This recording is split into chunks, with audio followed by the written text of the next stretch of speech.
Julien Brault, cofondateur de Art Bacon. Aujourd'hui, je vais vous parler d'un concept qui s'appelle la valeur au livre ou valeur d'entreprise. Pourquoi? Essentiellement parce que je suis tombé sur une nouvelle qui m'a donné cette idée de parler de ça, sur la compagnie La Baie du Thion, que vous connaissez peut-être.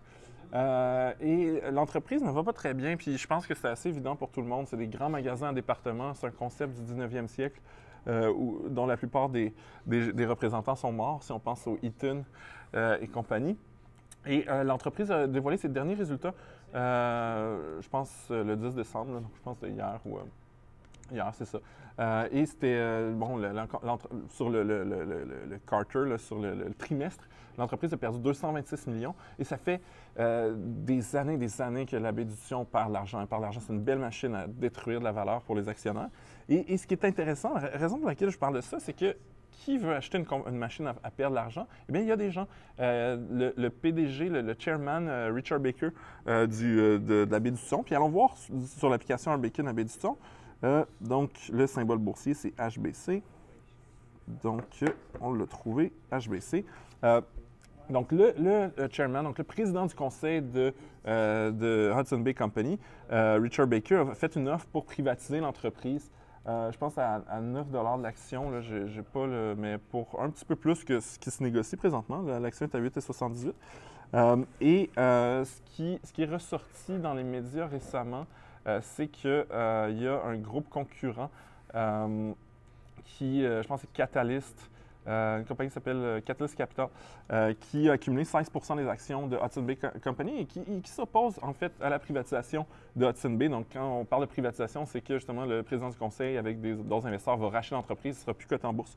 Et pourquoi on a d'un côté un fonds de private equity qui veut acheter Hudson Bay, on a le président du conseil qui sait à quel point ça perd de l'argent, qui veut l'acheter, eh bien, la réponse, c'est dans ce que vous voyez. Je ne sais pas si vous avez déjà été sur Sainte-Catherine, proche du Eaton Center. Il y a un beau building gigantesque en plein centre-ville avec un magasin La Baie du Thion de 8 étages dont les clients, c'est des gens assez âgés qui dépensent probablement pas assez pour couvrir tous les frais de ce magasin-là.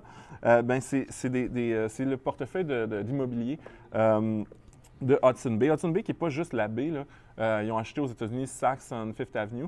Et ils ont un building là, qui vaut probablement plus qu'1 milliard à New York, au centre de Manhattan, qui, je pense, viennent d'investir 200 millions juste en rénovation. Donc, essentiellement, et allons voir la valeur au livre. Donc, on regarde, capitalisation boursière, c'est si on regarde le nombre des actions qui valent 8,78, puis on les achèterait toutes, on paierait 1,62 milliards pour la compagnie. Donc, la compagnie vaut 1,62 milliard. Parce que c'est une machine à perdre de l'argent. Donc, le marché dit, hey, cette machine à perdre de l'argent vaut 1,62 milliard. Par contre, il y a un truc qui s'appelle la valeur d'entreprise ou la valeur au livre. En anglais, on dit book value. Le book value, en fait, c'est la valeur d'entreprise en excluant les intangibles comme les marques, comme en anglais, on dit le goodwill, donc les gens qui vont toujours faire leur magasinage là, ça a une valeur techniquement. Mais ça ne l'inclut pas. Le book value, c'est comme si on liquidait l'entreprise. Donc, on vend tous ces actifs tangibles, comme l'immobilier, comme les liquidités aussi, s'il y a des contrats, des comptes à recevoir.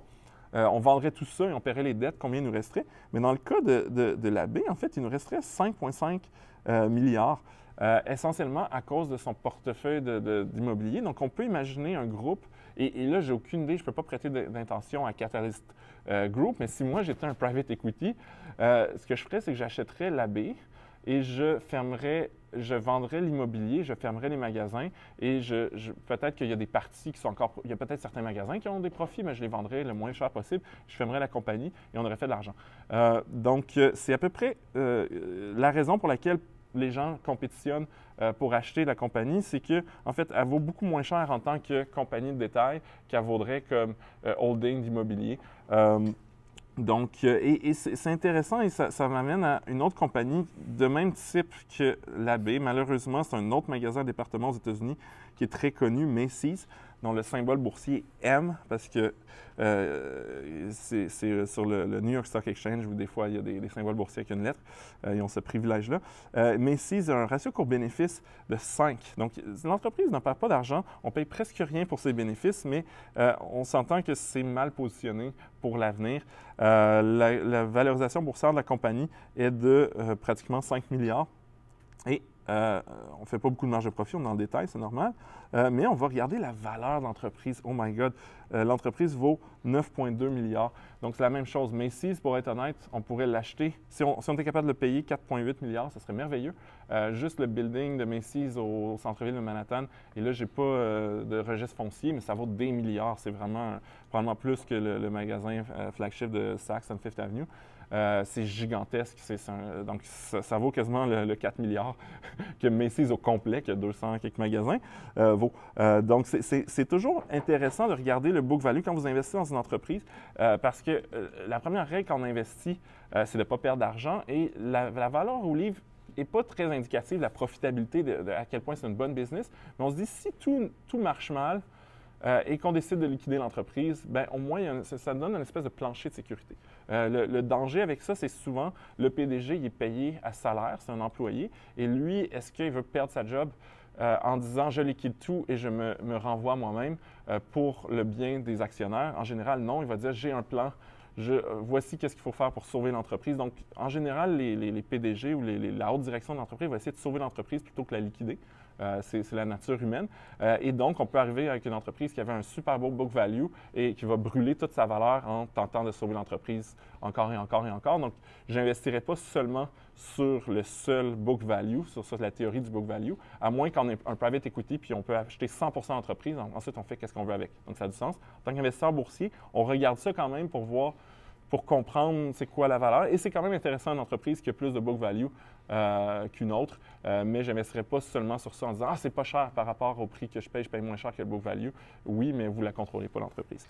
Donc, c'est à peu près ce que je voulais vous présenter ce matin. Sur ça, je vous invite à télécharger Arbekin sur le Google Play App Store. Ça vient à 14 jours d'essai gratuit. Ça se connecte à vos comptes d'investissement, ça analyse votre portefeuille, ça vous présente toutes les données financières dont vous avez besoin pour prendre des bonnes décisions d'investissement. Puis, si vous n'avez pas commencé à investir en bourse, je vous invite à aller sur une offre qu'on a créée avec Desjardins Courtage en ligne. C'est sur arbekin.ca/Desjardins. Ça vient avec 10 transactions gratuites, 3 mois d'abonnement à notre application et un cours en ligne sur l'investissement. Donc, une super offre à ne pas hésiter à prendre si vous voulez commencer à investir en bourse. Sur ça, je vous souhaite une bonne semaine et une bonne journée.